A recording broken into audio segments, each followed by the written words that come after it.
Hello to everyone. So today we are going to discuss about tenses and connector which are used in OET writing.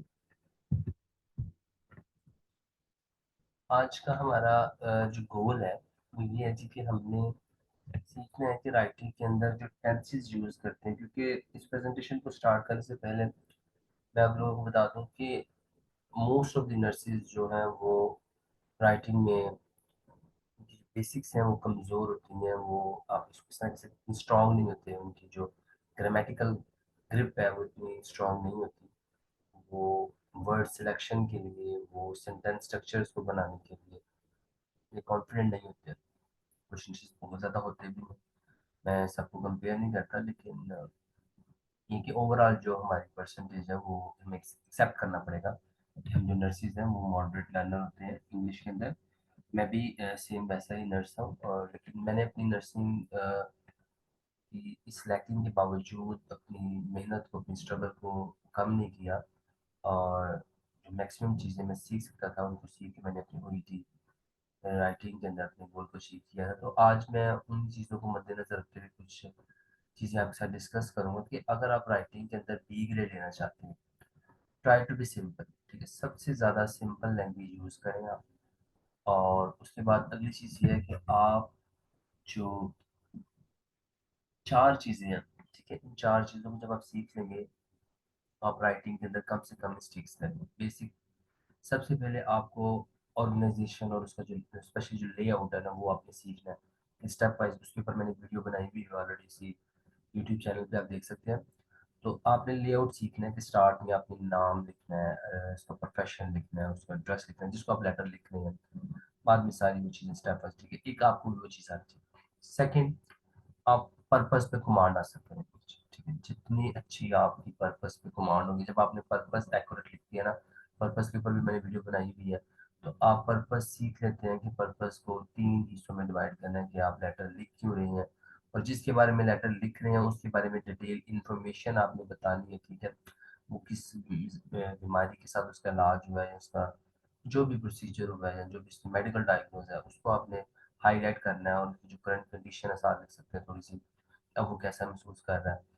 और इतनी detail नहीं लिखनी, सारे उसकी जो ट्रीटमेंट की, सिंपल उसकी डायग्नोज है, उसका प्रोसीजर और करंट सिचुएशन थोड़ी सी साथ बता के, फिर आप जिसको रेफर कर रहे हैं आप उससे क्या डिमांड करते हैं, आप उस चीज़ को हाईलाइट करें। और अगर वो उसको जानता है, उस पेशेंट को रीडर जानता है, तो आप इस चीज़ को मेंशन करें अपने पर्पस में, आपकी पर्पस की वैल्यू बढ़ जाएगी। ठीक है, पर्पस सीखने के बाद आपको टेंसेस में दो चीज़ें आनी चाहिए। जो टेंसेस यूज होते हैं, किन हालतों में आपने बयान करना है, जैसे कोई चीज़ पास्ट में शुरू हुई और ख़त्म होगी, उसको आपने सिंपल पास्ट में बताना है। कुछ चीज़ें जो पास्ट में शुरू हुई और अभी तक चल रही हैं लेकिन आपको टाइम फ्रेम नहीं पता, वो प्रेजेंट परफेक्ट में बताना है। और जो चीज़ें पास्ट में शुरू हुई, आपको टाइम भी पता और अभी तक चल रही है, उसको प्रेजेंट परफेक्ट कंटिन्यूस में बताना है। सो इस तरह ये जो प्रेजेंट परफेक्ट कब यूज करना है, प्रेजेंट परफेक्ट कंटिन्यूस कब यूज करना है, पास्ट टेंस कब यूज करना है, आप ये सिंपल तीन चार सेंटेंसेस को अच्छी तरह से ग्रिप स्ट्रॉन्ग हासिल कर ले, आपको अविटी लेटर कोई प्रॉब्लम। ग्रामरली फिर आपने देखना है जी कि आपको सिंपल सेंटेंस बनाने आते हो, कंपाउंड सेंटेंस बनाने आते हो, कम्प्लेक्स सेंटेंसेस को ज़्यादा यूज ही नहीं करना। सिवाय पर्पस के कम्प्लेक्स सेंटेंस कहीं ना लिखें, सिंपल और कंपाउंड सेंटेंसेस लिखें ताकि आपके आइडियाज क्लियर हो। ठीक है, और चौथी चीज होती है कनेक्टर्स, जो आपके लिंकिंग फ्रेजेस हैं। ठीक है, जो आप कनेक्टर्स यूज करते हैं एक इंफॉर्मेशन को दूसरी इंफॉर्मेशन के साथ कनेक्ट करने के लिए, वो आपकी जो है ना वो स्ट्रॉन्ग होनी चाहिए।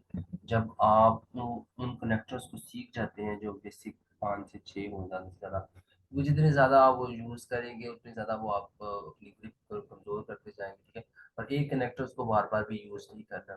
ठीक है, 1 से 2 दफ़ा जब आप इसको यूज़ करें। आज हमारा टारगेट भी यही है कि हम ये टेंसेस के बारे में सीखें और लिंकिंग और जो कनेक्टर्स होते हैं उनके बारे में सीखें। तो सबसे पहले मैं बात करूंगा प्रेजेंट परफेक्ट के बारे में। ठीक है, प्रेजेंट परफेक्ट सिंपल सेंटेंस होता है, वो एक्टिव और पैसिव वॉयस वर्ब में कैसे करना है। ठीक है, तो जो स्ट्रक्चर होता है ना जी प्रेजेंट परफेक्ट सिंपल सेंटेंस का, वो होता है कि आपने हैज, हैव, ठीक है, सिंगुलर के लिए हैज और प्लूरल के लिए हैव, पास्ट पार्टिकल आपने लगाना है। एग्जांपल क्या है, जैसे have taken, have seen, have done. ठीक है, सेंटेंस के अंदर आप अगर लिखते हैं कोई मेडिकल सेंटेंस है तो क्या, he has seen a GP for the condition, जो भी उसकी कंडीशन है उसके लिए उसने जीपी को देखा है। ठीक है, तो ये जो पास्ट में चीज हुई थी, टाइम फ्रेम नहीं आपको पता लेकिन कभी कहीं हुई थी, तो आपने उसको सिंपल ऐसे डिस्क्राइब करना है कि has seen a GP for the condition, मतलब उसने जीपी को देख लिया है, लेकिन आपको पता नहीं कब देखा था और कितनी देर हो चुकी है इसको। ठीक है, तो ऐसे सेंटेंसेस को आपने simple, he has seen a GP for the condition, ठीक है, इसे present perfect simple active tense कहते हैं।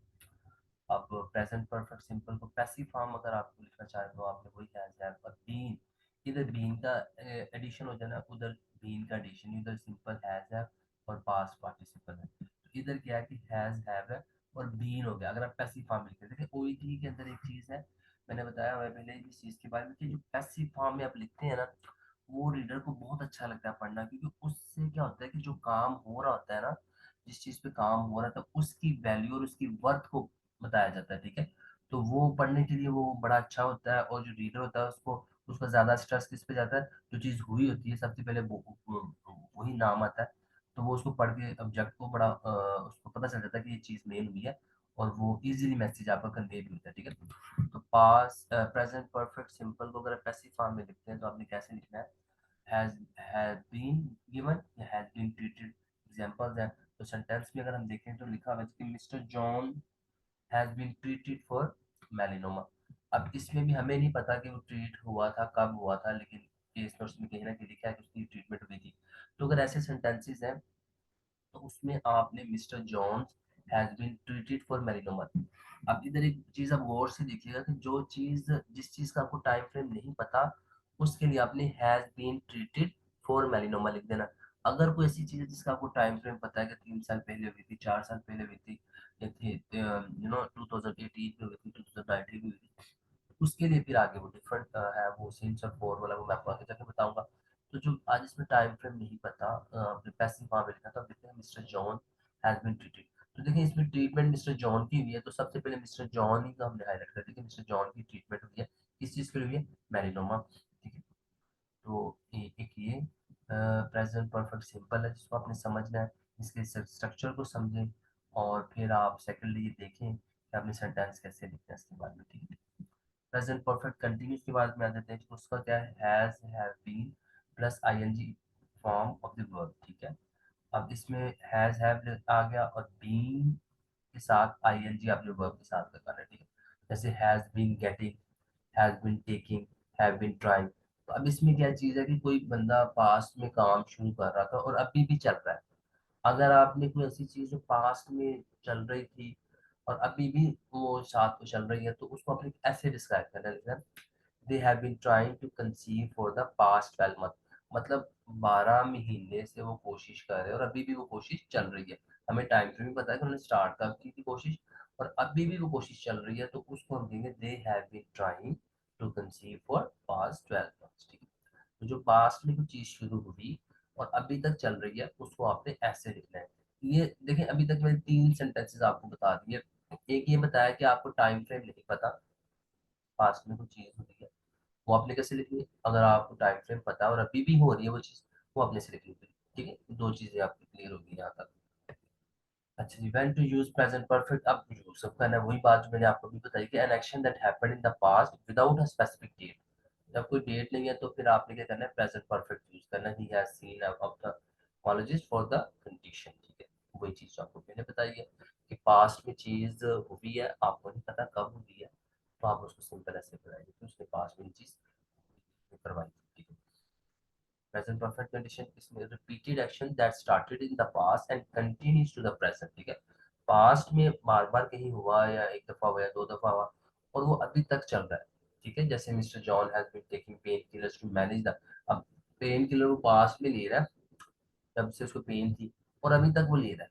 ठीक है, और अगर टाइम फ्रेम के साथ देखें तो ही we have been waiting to see the doctor since 9 AM, मतलब 9 बजे से, अब फॉर एग्जाम्पल वो 12 बजे ये बात लिख रहा है, तो वो 9 बजे से वो आया हुआ था डॉक्टर को देखने के लिए, तब से वेट करो और अभी तक वेट ही चल रहा है, तो मीन अभी भी वो हालत वही है, अभी तक डॉक्टर ने उसको देखा नहीं है। तो ये बहुत इंपॉर्टेंट चीज़ है कि जो केस नोट्स आप सिलेक्ट करते हैं उनमें आपने जब लिखना है तो आपने इन चीज़ों को देखना है कि वो जो चीज़ें बता रहा है वो कंप्लीटेड एक्शन है, वो अभी कंटिन्यूस फॉर्म में एक्शन है। ठीक है, तो आप इन चीज़ों को अच्छी तरह से रिव्यू करें। आप इस वीडियो को बार बार देखें, आप पॉज करके देखें। परफेक्ट प्रेजेंट परफेक्ट कंटिन्यूस कब यूज़ करना है, प्रेजेंट परफेक्ट कब यूज़ करना है, एक्टिव फॉर्म कैसे होती है, पैसिव फॉर्म कैसे होती है, इनके स्ट्रक्चर बड़े अच्छे तरीके से इधर बताया गया। ठीक है, तो और मैं, अगर आपको कोई क्वेश्चन है, कोई भी प्रॉब्लम है, तो you can ask me, you can, ठीक है, आप मुझे मैसेज कर सकते हैं। मैं उसके ऊपर स्पेशल वीडियो आपके लिए बना के अपडेट करूँगा। तो मैं अपने व्यूअर्स से यही बात शेयर करूँगा कि अभी अ, मैं कुछ टाइम आप सबके लिए इसलिए निकाल रहा हूँ कि मैं यही चाहता हूँ कि आप लोग ज़्यादा से ज़्यादा जो चीज़ें आसान तरीके से ओईटी पॉइंट ऑफ व्यू से सीखें, और without wasting your money, without wasting your time, आप अपना गोल अचीव करें। ठीक है, तो आप सबकी पार्टिसिपेशन भी जो आप लोग करते हो उसके लिए थैंक यू, और सजेशन के लिए भी जो आप मुझे देते हो। तो ये मैंने जितनी भी प्रोग्रेस अगर मेरी हुई है, मैं इनिशियली जो अपनी प्रेजेंटेशन देता था वो डिफरेंट तरीके से था, अब मैंने जो प्रेजेंटेशन बना के आपके साथ देता हूँ वो डिफरेंट है। ठीक है, तो अब आ जाते हैं कि प्रेजेंट परफेक्ट कंटिन्यूस अगर आपने सिंस के साथ लगाना है तो आप कैसे करेंगे। That shows that time is it started and that it still happening, मतलब कब से शुरू हुआ था और अभी तक वो चीज शायद चल रही है। जैसे he has been suffering from ischemic heart disease since 2012, मतलब उसको 2012 में इस्केमिक हार्ट डिजीज स्टार्ट हुई थी और उसकी ट्रीटमेंट अभी भी चल रही है। फॉर एग्जाम्पल, अगर यही चीज अगर वो उसकी खत्म हो गई हो, तो हम सिंपल लिखेंगे कि he had been treated for ischemic heart disease that was started in 2012, that happened in 2012। Present perfect continuous अगर हमने उसके साथ फोर लगाना तो shows how long it has been happening, कितनी देर के लिए हो रहा है। तो मतलब उधर डेट लिखी हुई थी, इधर ईयर्स की पॉइंट ऑफ व्यू, तो he has been suffering from ischemic heart disease for 10 years। अगर केस नोट्स को आपने पढ़ना है, ये सारी चीजें आपकी कंसेप्ट क्लियर होने केस नोट्स पढ़ने को। ठीक है, आप मल्टीपल केस नोट्स को पढ़े देखें, कोई कंफ्यूजन है तो वो पूछ सकते हैं, वो किसी उस केस नोट्स को हाईलाइट करके आप पूछ सकते हैं कि सर ये चीज क्यों इधर थी, तो उसको हम किस तरह सेंस ले सकते हैं अगर कोई कंफ्यूजन कहीं है। तो केस नोट्स को पढ़ के आपने ये चीजें लिखनी है। अगर डेट लिखी हुई है तो डेट के साथ आपने सीरीज लगाना है, अगर टाइम फ्रेम है तो आपने फोर लगाना है। ठीक है, ये बेसिक चीजें ये सबको सीखी भी होंगी, लेकिन चले for the revision point of view से भी आप देख सकते हैं कि आपने सेंटेंस स्ट्रक्चर जो बनाने हैं तो उसकी सारी चीजें लिखनी है। ठीक है, प्रेजेंट परफेक्ट के साथ अगर आप ओवर लगाते हैं तो mister Thomson's condition has deteriorated over the past 6 month. ठीक है, ओवर द पास्ट 6 मंथ, तो अगर आप चेंज ओवर टाइम, ठीक है, कुछ चीज चेंज हुई है, कुछ अरसे के बाद चेंज हुई है, तो उसको आप ओवर, ओवर क्या करेगा, वो शो करेगा कि पहले कुछ और था और अब ये हो गया। ओवर का यूज इसलिए कि जैसे फॉर एग्जाम्पल केस नोट्स के अंदर आप सिचुएशन ऐसी देखते हैं, जो बताता है कि 6 महीने से पेशेंट को शॉर्टनेस ऑफ ब्रेथ नहीं थी, लेकिन अब उसको शॉर्टनेस ऑफ ब्रेथ स्टार्ट हो गई है, डिटोरिएट हो गई कंडीशन, तो आप उसको बताएंगे कि उसकी कंडीशन जो है वो डिटोरिएट शॉर्टनेस ऑफ स्टार्ट हुई है ओवर दिस पास्ट 6 मंथ। ठीक है, बाद सिचुएशन में उसकी चेंज हुई है, 6 महीने तक उसकी ये सिचुएशन डिफरेंट। अब आप ये क्वेश्चन है, ठीक है, आप टेक्स्ट कर सकते हैं। He has been suffering from migraine dash 2012, इसके अंदर क्या आएगा आप लोग गैस करके अपने पास लिख लें। और 1 2 3 4 5, तो इसके अंदर आएगा सिंस, क्योंकि उसके अंदर डेट लिखी हुई, मैंने आपको पहले बताया था, जहाँ डेट मेंशन होगी वहां आप सिंस लिखेंगे। ठीक है, सब करते हैं कि mister Greens condition has worsen dash the past 3 days.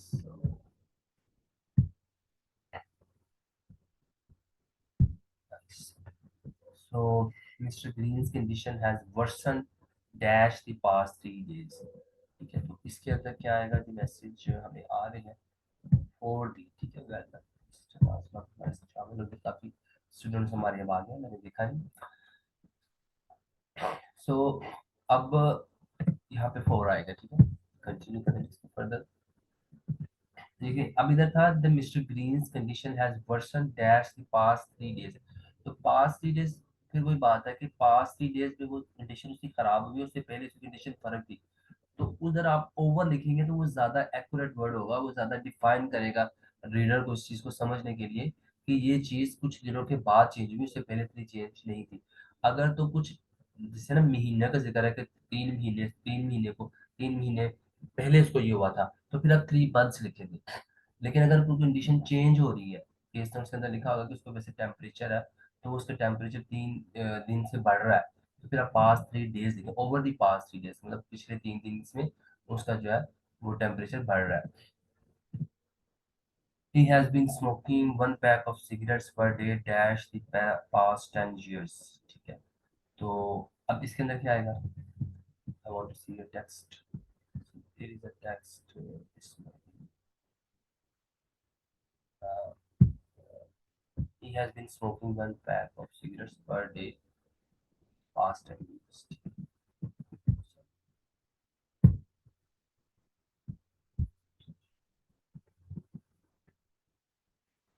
He has been smoking 1 pack of। अब देखिए, अब इधर एक चीज है कि इसके अंदर 4 क्यों आएगा। अब आप इसको, यही चीजें, छोटी छोटी चीजें जो ओईटी में नर्सिस करते हैं, और वो बी से सी ग्रेड में आ जाते हैं, वो ए भी ले सकते हैं, लेकिन वो सी प्लस पे क्यों रुक जाते हैं, क्योंकि वो छोटी छोटी चीजें मिस्टेक करते हैं। जैसे आप देखें, इधर राइटर ने बताया he has been smoking for 1 pack of cigarette per day, मतलब वो स्मोकिंग कर रहा है एक सिगरेट ही, ठीक है, फॉर दी पास्ट 10 years, 10 सालों से वो एक ही सिगरेट पी रहा है। उसने ये नहीं कहा कि he has been smoking more than 1 cigarette, ठीक है, मतलब उसने किसी चीज को कंपेयर नहीं किया, उसने सिंपल एक उसके जो है वो बताया, उसके टाइम फ्रेम को बताया कि वो एक ही चीज कर रहा है, जैसे एक ही सिगरेट पी रहा है, तो वो एक ही सिगरेट पी रहा है पिछले 10 साल से, इसलिए इधर 4 आए। अच्छा, ये कुछ एग्जांपल है प्रेजेंट परफेक्ट और पास्ट सिंपल की, तो इसमें से आप गेस कर सकते हैं, जैसे ये कितने सेंटेंसेस हैं, 1 2 3 4 5 6, 6 सेंटेंसेस हैं, आपके पास 10 सेकंड है। अब 10 सेकंड में सिर्फ आपने ये देखना है कि ये ग्रामेटिकली ठीक है या गलत है, अपने पास पेपर पे लिख के रख लीजिएगा कि ये ग्रामेटिकली ठीक है या गलत है, ठीक है। मैं 10 तक काउंट करूंगा, उसके बाद फिर हम आगे करेंगे। 1 2 3 4 5 6 7 8 9 10। चलें, अब आप देखें, जो फर्स्ट सेंटेंस है वो ग्रामेटिकली ठीक है, have you ever been treated in hospital, मतलब आप हॉस्पिटल में पहले कभी ट्रीट हो गए हैं। अब जो सेकंड सेंटेंस था, उधर आई हैव हैड ही आना था, ठीक है, आई हैड आना था, क्योंकि वो चीज उसने कहा yes, I have had an operation to remove my glass. तो जो ऑपरेशन होता है, आप इस चीज को समझते हैं कि ऑपरेशन एक दफा होता है वो खत्म हो जाता है, ऑपरेशन एक एक दफा होके चलता नहीं रहता, ठीक है, तो इसलिए उसको अपने पास्ट टेंस में लिखना था कि आई हैड एन ऑपरेशन, मेरा ऑपरेशन हुआ, और 2015 में हुआ था, जिसके अंदर गार्बेटर रिमूव हो गया, ठीक है। अगर ये होता कि डायबिटीज की ट्रीटमेंट की बात हो रही थी कि 2015 से डायबिटीज की ट्रीटमेंट ले रहा हूँ, तब आप कह सकते थे कि I have been treating for diabetes since, ठीक है, सिंस आना था, इनकी जगह सिंस आ जाना, ठीक है। तो अगर पास्ट में कोई चीज शुरू हुई है और पास्ट में ही खत्म हो जाती है, तो उसके लिए आप फॉर और सिंस यूज नहीं करते, उसके लिए आपने सिंपल उस डेट को, उस ईयर को मेंशन करना है और पास्ट टेंस यूज करना है, ठीक है। अब जो थर्ड है, how long was he in surgery for, ठीक है, तो अब देखिए, सर्जरी अभी हो रही है, अभी फाइनल नहीं हुआ कि सर्जरी होके वापस आ गए, तो किसी से को बात कर रहे हैं, को पूछ रहा है, तो वो कैसे बताएगा, सो तो who has, how long has he है इन सर्जरी फॉर, मतलब वो कब से सर्जरी में गया हुआ है, ठीक है, तो उसको डिस्क्राइब करने के लिए आप वाज यूज नहीं करेंगे, उसके लिए आपको हैज ही बीन यूज करना है, कि वो अभी तक हो रही है, तो वो कब से इस चीज के लिए गया, 3 hours phone surgeon says it's going well, ठीक है, तो अभी सर्जन ने ये बताया कि 3 घंटे से हो रही है, इसका आंसर है कि 3 घंटे से हो रही है, तो अभी तक वो उधर ही है और सर्जरी ठीक हो रही है। तो अगर ऐसी कंडीशन हो, केस नोट्स हो, देखें, जो आप नोट्स लिखते हैं ना, एक चीज का ख्याल रखिएगा कि आपने जो नोट लिखना है ना, कोई सेंस स्टार्ट करनी, फॉर एग्जाम्पल आप फ्यूचर में कोई चीज स्टार्ट करो लिखने के लिए, तो आपने इस चीज का ख्याल रखना है कि जब अगला सेंटेंस लिख रहे हो वो उसको मैच कर रहा हो। ऐसा ना हो कि फ्यूचर से आपने स्टार्ट किया और फिर आप उसको पास्ट में खत्म कर रहे हो, एक सेंस को, ठीक है, एक आइडिया को जो एक सेंटेंस में आपने शुरू किया है। इन इन चीजों को कोहेरेंस कहते हैं, ठीक है, आपकी ऑर्गेनाइजेशन के अंदर ये चीज आती है कि आप कितना अच्छा एक इसकी जो है ना एक आइडिया को डिस्क्राइब कर पा रहे हो, ठीक है, तो इस चीज का भी आप लोगों ने ख्याल रखना है। थर्ड सेंटेंस हमारा ठीक था, और जो लास्ट था वो था I think I have broken my arm it hurt so much, ठीक है, तो ब्रोक माई आर्म होता है कि वो हो रही है, हाँ हड्डी टूटी और अभी भी टूट रही है शायद, तो वो तो ऐसी चीज तो नहीं होती, हड्डी तो एक बार टूट जाती है तो उसके बाद नहीं होती। तो इस तरह जनरल नॉलेज के जितने भी आपने सेंटेंसेस लिखने हैं, प्रूफ रीडिंग के लिए मैंने ऐसे ही कहता हूँ स्टूडेंट्स को या 5 से 10 मिनट जो है ना प्रूफ रीडिंग के लिए अपने लेटर को रखें, ताकि इस तरह की अगर छोटी सी जो ग्रामेटिकल एरर्स आपको आइडेंटिफाई होते हैं तो आप टाइमली उनको एडजस्ट कर सकें, ठीक है।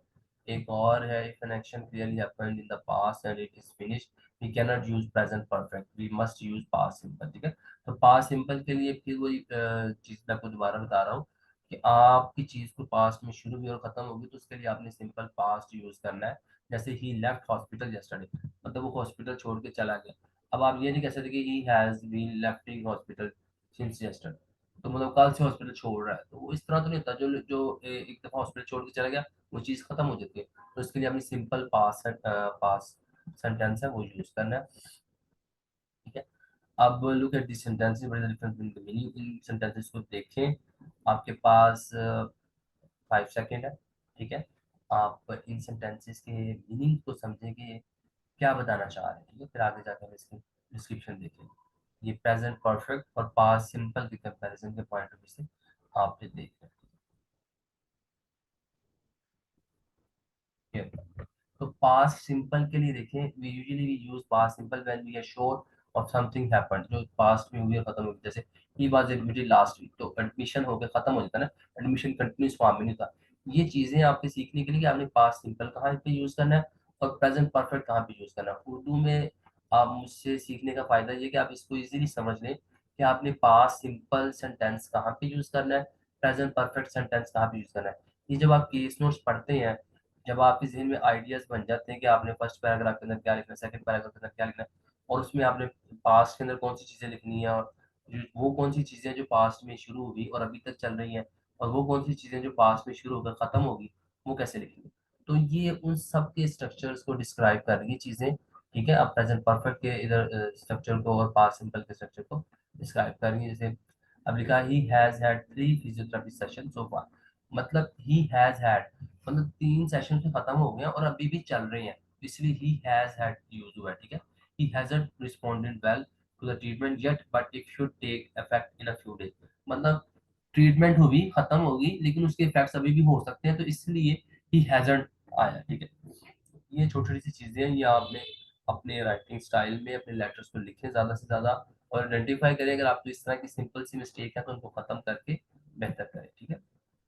अभी प्रैक्टिस है, तो आपके पास 10 सेकेंड है। 10 सेकेंड्स के अंदर आपने ये जो 4 क्वेश्चन है, ठीक है, 10 से 15 सेकेंड से हम आपको दे देते हैं।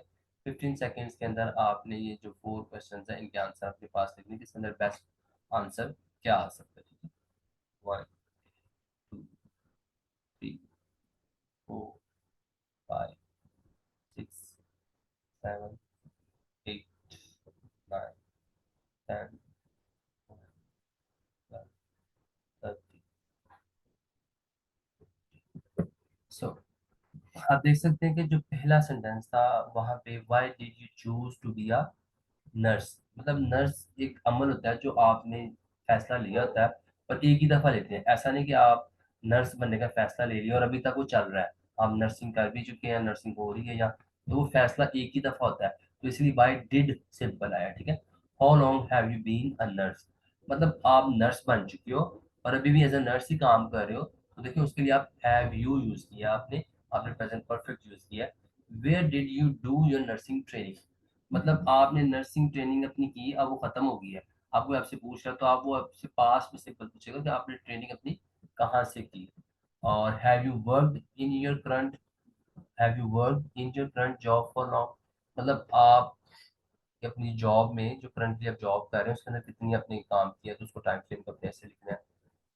ये भी एक प्रैक्टिस है। सो ये हम करेंगे, ठीक है।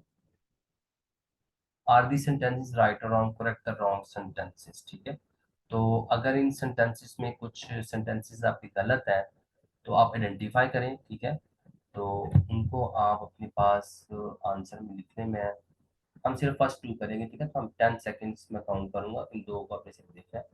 दो ये प्रेजेंटेशन मैं आपके साथ शेयर कर दूंगा ग्रुप के अंदर, फिर आप खुद से कीजिएगा, ठीक है। He has diagnosed with angina for 3 years, तो he was diagnosed with angina for 3 years, तो इसके अंदर क्या मिस्टेक है। तो देखिए ही वाज नहीं आएगा, ही हैज बीन डायग्नोज्ड, ठीक है। कि इंजाइना जो है वो एक ऐसी चीज है जो बीमारी स्टार्ट होती है तो वो उसके बाद खत्म नहीं हो जाती, उसकी ट्रीटमेंट चलती रहती है, ठीक है। आपको मेडिसिन जो ब्लड थिनर्स होते हैं वो कंटिन्यूस फॉर्म में लेने पड़ते हैं, तो इसलिए हम इसको खत्म नहीं कर सकते। ही वाज डायग्नोज के बाद हम उसको कह नहीं सकते कि अब खत्म हो गया। अगर तो सर्जरी हुई हो स्पेशली, तो सर्जरी ऐसी चीज होती है जो स्टार्ट स्टार्ट हो गए खत्म हो जाती है। मोस्टली जो कार्डियक डिजीज और हार्ट की डिजीज और जीआई की डिजीज होती है वो एक दफा स्टार्ट होती है तो उनकी ट्रीटमेंट चलती रहती है, ठीक है। कि she has undergone surgery yesterday, तो देखें अब इधर आप देखें कि शी हैज तो 100% गलत है ना। हैज मोस्टली ये, अच्छा ये चीज मैंने देखी भी है कुछ ना, लेटर्स मेरे पास आए हैं, तो उन्होंने ना इसके उसके अंदर लिखा होता है कि शी हैज अंडरगॉन। तो ये देखें आज ये बेस्ट एग्जांपल है, जो जो ये सुन रहे हैं, जिन जिन तक ये वीडियो बाद में पहुंचेगी उनके लिए समझना बहुत जरूरी है कि जो सर्जरी अमल है वो होके खत्म हो जाता है, तो उसको हम हैज में नहीं लिख सकते। उसके लिए हमें पास्ट ही यूज करना है, और पास्ट में जो बेस्ट मेडिकल वर्ड इसमें आता है ना वो होता है अंडरवेंट, ठीक है। आप अंडरवेंट लिख सकते हो, या आप अंडरगॉन लिख सकते हो सिंपल, ठीक है। तो आप रिमूवल लिख सकते हो, रिमूव लिख सकते हो, सर्जरी के अंदर जो चीज रिमूव हुई है, तो उसके लिए आपने सिंपल पास्ट यूज करना है, ठीक है। नीचे वाले दो जब आप बाद में कीजिएगा। अब आ जाते हैं लिंकिंग वर्ड्स के लिए, ये बहुत इंपॉर्टेंट चीज है, मैं इसको जल्दी से कंक्लूड करूंगा अपनी प्रेजेंटेशन के साथ ही, कि आपने जो लिंकिंग वर्ड यूज करने हैं, जो रेफरेंसिंग देंगे, आपने पीछे बात क्या की है, ठीक है। What linking phrases can you think for this situation, ठीक है। अगर एडिंग इन्फॉर्मेशन करनी है तो उसके लिए कौन से लिंकिंग फ्रेजेस हो सकते हैं।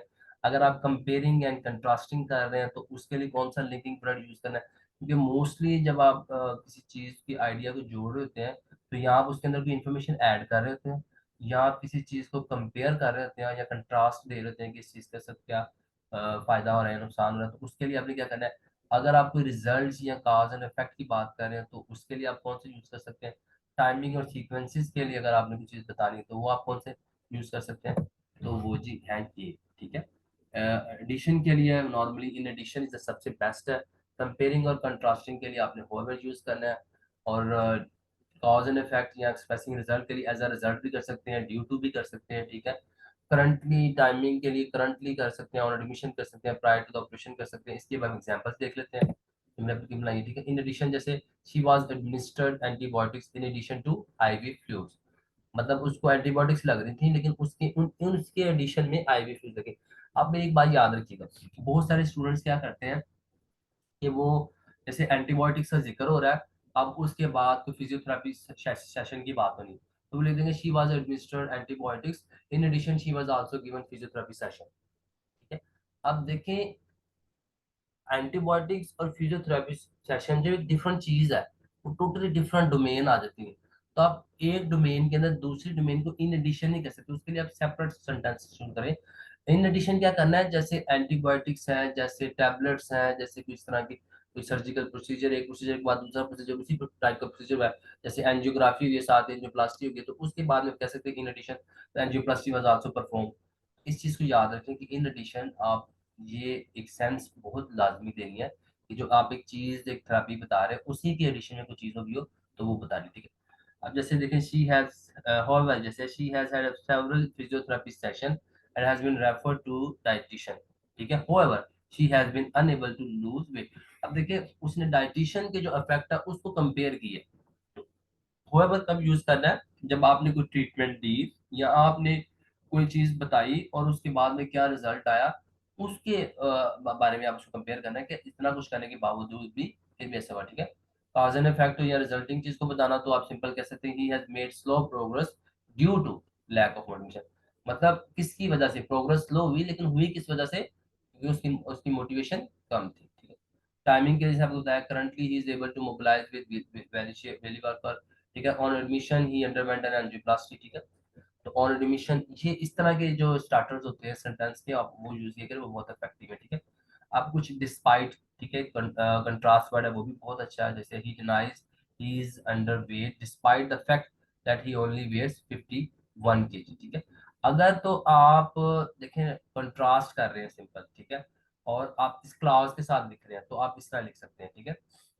अगर आपने नाउन के साथ लिखना है, ठीक है, जैसे he denies he is under weight despite weighing only 51 KG, ठीक है। तो इधर ये नाउन जो है ना, वो वेट जो है वो नाउन में यूज होता है, और उधर एक क्लॉज की गई है, पूरी एक क्लॉज है, पूरा एक सेंटेंस है, पूरा एक मतलब आइडिया है छोटा सा, जिसे कह सकते हैं इंडिपेंडेंट क्लॉज है या डिपेंडेंट क्लॉज हम कहते हैं ना, तो वो एक क्लॉज है, ही ओनली वेट्स 51 kg, ठीक है। तो ये छोटी सी चीजें हैं, इन चीजों को अगर आप किसी क्लॉज के साथ यूज करें तो फिर आप डिस्पाइट के साथ पूरा उसका फैक्ट देंगे, ठीक है। लेकिन अगर आप नाउन के साथ यूज कर रहे हैं तो फिर आप डिस्पाइट के बाद फॉरन नाउन प्लस आईएनजी आ सकता है, ठीक है। ये एक चीज सीखने वाली है, बड़ी इंपॉर्टेंट। और for which cause and effect के लिए यूज होता है, जैसे he seems to having financial difficulties for which an appointment for every, ये देखें अब जो मोस्टली जो रिक्वेस्टीज आप लिखते हैं, जो लास्ट में आपने अपना पर्पस एक्सपैंड करना था, तो उसके अंदर फॉर विच बड़ा इंपॉर्टेंट है, ठीक है। उसके अंदर आप बता सकते हैं कि अगर आप उसको किसी चीज के लिए एडवाइस करना है तो उसका रीजन क्या है, किसके लिए आप एडवाइस करेंगे। ही प्रेजेंटेड स्टार्ट में भी आप कहीं लिख सकते हैं सच she presented with UTI for which antibiotics पर प्रिस्क्राइब, ठीक है। तो यूटीआई के लिए आया और उसके लिए फिर हमने क्या किया, एंटीबायोटिक फॉर विच जो है ना वो बहुत अच्छा और मेडिकली जो है ना अंडरस्टैंडेबल वर्ड है। तो इसको आप कोशिश करें अपने राइटिंग के अंदर यूज करें, ये एक टास्क है, ठीक है। और इसमें फिर हम आपको 5 to 10 सेकेंड देते हैं, और इस 5 to 10 सेकेंड्स के अंदर आपने डिसाइड करना है कि खाली जगह में best possible linkers contrast word कौन कौन से आ सकते हैं। So your time starts now. 1 2 3 4 5 6 7 8 9 10। हम देखते हैं, ठीक है। अगर देखें तो I am writing regarding Mrs Smith who was admitted to hospital on 4 2020 with a fractured femur. Following भी आप लिख सकते हैं, ठीक है। अक्सर ये चीजें आपको आती हैं स्टार्ट में लिखते हैं फॉलोइंग, और फॉलोइंग अ फॉल और आफ्टर अ फॉल, ये दोनों परफेक्ट है इसके लिए, ठीक है। She underwent an open reduction internal fixation and is no, देखें बहुत सारे स्टूडेंट ना कंफ्यूज हो जाते हैं, वो ना एक रट्टा लगाया था देयर फोर एंड का, देयर फॉर का, सॉरी मैं किसी ने मतलब मैंने भी सिखाया था कुछ स्टूडेंट्स को कि अगर आप पर्पस के अंदर वो सारी चीज डिस्क्राइब करके देखिए, देयर फॉर आप तब लिखते हैं जब कोई फर्दर स्पेशल ट्रीटमेंट जो है ना चाहिए होती है। फॉर एग्जांपल जैसे किसी कह लें कि अगर किसी को एंजियोप्लास्टी हुई है उसकी तो और अभी वो रिकवरी फेज में है, ठीक है, और उसे स्पेशलाइज्ड कार्डिक नर्स की जरूरत है, तो अब आप कहेंगे कि that she has undergone angioplasty and no she is in recovery phase, therefore she require no she is in recovery phase, therefore she required your assistance, your professional assistance। जब आप किसी ऐसे इशू के लिए रेफर कर रहे हैं जो उसको लिंक करता हो स्पेशली, ठीक है, जैसे आप सोशल वर्कर को रेफर कर रहे हो, तो आप उससे पहले रीजन स्पेशल लिखो कि वो सोशल वर्कर के पास क्यों रेफर करे, क्योंकि पेशेंट अकेला है, उसको स्ट्रेस नहीं होगा, therefore she needs your expert opinion या जो भी आप कह सकते हैं, ठीक है। एंड और देयरफॉर को मैं आसान लफ्जों में दोबारा बता रहा हूँ, एंड आप तब यूज करते हैं जब आप दो चीजों को जोड़ते हैं, एक चीज खत्म होगी, मतलब खत्म इन सेंस कि she underwent an open reduction internal fixation खत्म होगी, इसके आगे वो फर्दर चीज नहीं लिखी हुई कि उस प्रोसीजर के बाद उसकी क्या फेस चल रहा है, अभी रिकवरी फेस है या जो भी प्रॉब्लम है, कुछ डिस्क्रिप्शन नहीं है, सिंपल वो जी ये हो गया, ठीक है। उसके बाद एंड नो, अब वो discharge plan back into UT, ठीक है, हम कर एंड लिख दी, इधर देयरफॉर लिखेंगे तो वो आपके नेगेटिव मार्क्स में आएंगे, वो आपको पर्पस के 3 आउट ऑफ 3 पे नहीं मिलेंगे, क्योंकि देयरफॉर का मतलब है कि कोई चीज अभी ड्यू है, जो होने वाली है, और उसके लिए आप ही की मदद जरूरत है, तो फिर आप बोलेंगे कि therefore she is referred under your expert opinion. Post operatively ये अंदर आता, और आफ्टर द ऑपरेशन भी आप लिख सकते हैं, ठीक है। After alternative staple have been removed, the remaining staples need to be removed on date after which and then, ठीक है। अगर आप लिखते हैं after which the wound can stay exposed, ठीक है, and then, ठीक है, कि ये प्रोसीजर खत्म हुआ, ये डेट होगी तो उसके बाद क्या होगा कि wound जो है वो एक्सपोज रहेगा, ठीक है। दोनों सेंसेस में ठीक है, ये एग्जांपल है आपके लिए कि आप सीख सकते हैं कि आपकी सेंस क्लियर होनी चाहिए। मैंने एक चीज बताई थी, कंफ्यूजन ना छोड़ें, जब आप रीडर के लिए कंफ्यूजन इन सेंटेंसेस के अंदर कंफ्यूजन नहीं है, क्लियर है बात, ठीक है।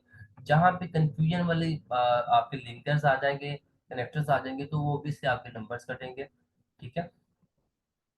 So any question up till now?